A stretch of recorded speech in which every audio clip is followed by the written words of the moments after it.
There's going to be some audio in this talk. I need to do a sound check. Great success. It works. All right. Just by round of applause, if this topic is something that you might experience in your job. The rest of you who are not clapping are lying. What do we mean by difficult consultant? It can mean anywhere from demeaning, interrupting, de-energizing, disrespecting, rude, obstructive. Whole thesaurus full of words where you might think, God, what a jerk. And we know that patient care can suffer, and we know it just saps our joy. So what do you do about it? What do you do about it? Well, take some forethought and some foresight to plan for this. And believe it or not, you do have agency in these situations. And there's myriad ways to go about it. I'm going to give you a few tactics on ways that you can prepare, and then a few things you can do in response to the difficulty should it turn up. So let's talk about you. Let's talk about us. When you give a presentation, get set. If you regularly experience intimidation or conflict, take a pause before the call to create the mindset that you want. For example, I have a client who gets really intimidated by making calls to tertiary care centers as to transfer a patient. And especially when speaking to the sub-specialists, feels just intimidated. And so what he figured out was before making the call, actually before answering that phone, he would think to himself, remember, this person takes smelly poops too. And just that frame shift allowed an internal de-escalation, and it leveled the playing field. When you give a presentation, give the bottom line up front, lead with the need, and know your ask. Because when you don't do these things, you're setting the interaction up to fail. Let me show you what I mean. So, Karen, this might not be something so foreign, working in the ED all those shifts. Sometimes when we're tired, we can be wandering historians. Fair enough? I mean, we hate it when patients do it, but we do it. And if your presentation begins with, yeah, I got this guy. If that's how it starts, you are making your consultant work to decipher what the heck you're talking about and what your ask is, versus clear, concise presentation, sword mastery. Hey, this is Dr. Karen in the emergency department. I have a patient who appears to have a complete small bowel obstruction based on presentation and CT, who I think needs to go to the OR. Here's the story. Don't apologize for calling them. Don't apologize for bothering them. I guarantee we have all said this. Hey, sorry for bothering you. Don't do it. And if you think this doesn't happen, I studied this. Yes, I'm a scientist. I studied this on Twitter. And this proves beyond a doubt that this is a real thing. And when you apologize just for calling someone, you are setting up a power dynamic where you are the subordinate, and you're not. If you want to acknowledge the late hour, great, do it. If you want to show some gratitude that they called back so fast, super. But don't apologize. And every consultant I pulled on this, universal.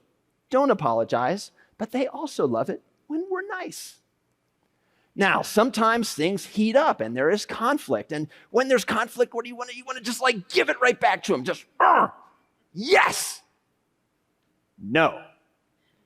That's not it. So when you are in the midst of this conflict, decline the invitation. Because when the conflict arises, when the heat comes up, you are being given an invitation to join a bit of drama. So just acknowledge that when you feel the frustration or the anger coming up, and decline the invitation to the dance. Don't take the bait, validate. If you are getting a litany of complaints on the other side, you people on the other side, validate. Hey, I hear you. It can be so frustrating taking care of these issues. Empathy is the antidote for tension. Balance, tone, and valence.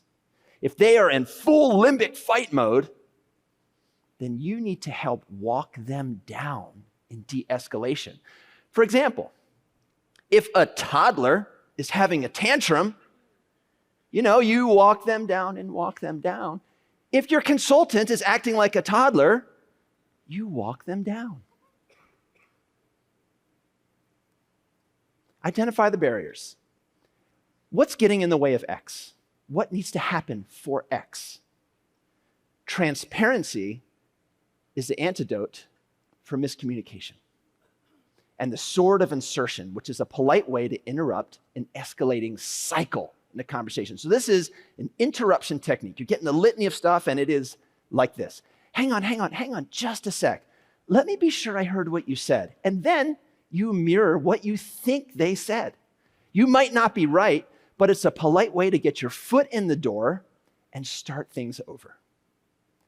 Now, in case of emergency, break glass. If things are dangerous or not going well, you can call them back on a recorded line. Hey, it seems like we're at an impasse, and I think our next best course of action is to talk on a recorded line and have the transfer center call them. Now, you're not doing this as a smackdown or to punish them. You are giving them a chance to think some more and maybe reconsider or just consider. And when you call them back, don't paint them into a corner where they're going to be defensive or they're going to lose face. Allow them to show up. And if things are still going south, well, reiterate what they are saying. Mirror them. So this is super clear. You are asking me to discharge this patient, transfer this patient, etc. It's an amazing corrective action. It might not get you on a Christmas card list. But if things are escalating on this line, it is the time to double down being professional. So what might this look like or sound like in real time? Hey, this is Rob Orman. Oh, hi. Appreciate the quick call back. I've got a patient with ischemic bowel who's going to need to go to the OR. Here's a story. Yes? No? No, I don't have the lactate back. Yes, I did go to medical school. Well, could you just come in and see them? Can I admit them to the hospitalist? What? All right. By round of applause. Has that conversation happened to you? Yeah, right.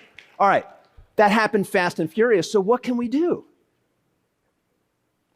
Don't take the bait. Validate. Oh, I hear you. It is so frustrating not having the lactate back. That's just how it's playing out in this situation. This sort of insertion. Hang on just a sec. Let me be sure I hear what you say. That this patient won't be seen in the ED until the lactate's back? Do I have that right? And then identify the barriers. What's getting in the way of you seeing this patient in the ED? Oh, the lactate. Well, I know. It's just how it's playing out in this case, and it's so frustrating. When we're done, I'm going to call the lab, and by the time you get here, I'll have an update. What's this all about? Well, it's an onion, obviously. On the outside, it's about getting patients the best care that they need.